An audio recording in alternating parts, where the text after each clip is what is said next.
ভালো আছেন? হ্যাঁ বাপ, ভালো আছি। তুমি ভালো আছো তো? আর ভালো, যেভাবে পানির অভাব লেগেছে হয়তো পানি না খেতে পেয়েই মরে যাব। বালাই শাক ময়ূর বাগানে আসো বাপ, ঘরে উঠে বসো। মা, আপনার টিউবওয়েলে পানি ওঠে না? আমাদের টিউবওয়েলে কেন বাপ? এই গ্রামের কারোর বাড়িতেই তো পানি উঠছে না। তাহলে এই পানি ডেইলি যায়।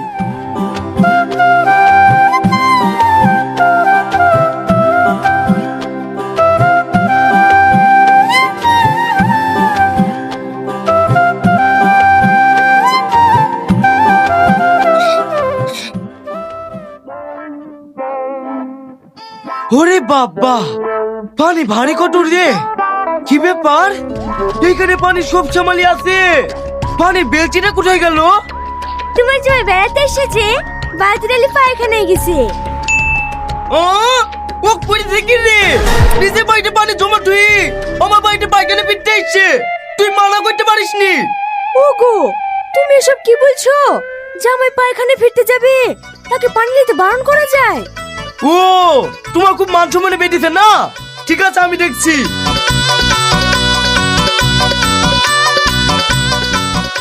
এই চাচি, দরজা খোলো, খোলো বলছি।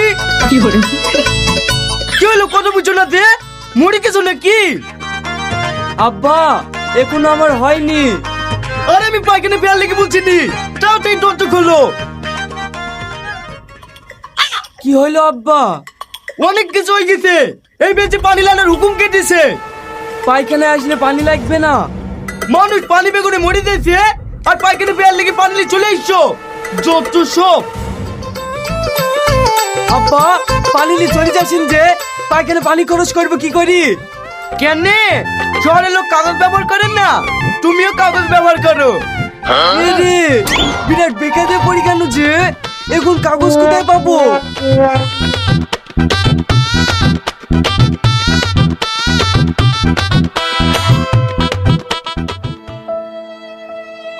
বাপ, খেলাও।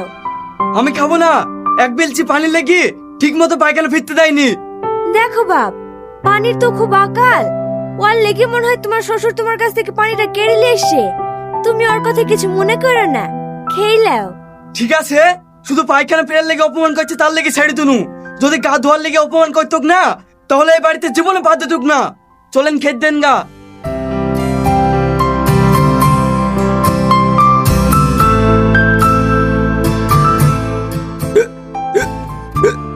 কি হলো বাপ, গলে ভাত বেঁধে গেছে? ধরো আমি এক্ষুনি পানি দিছি।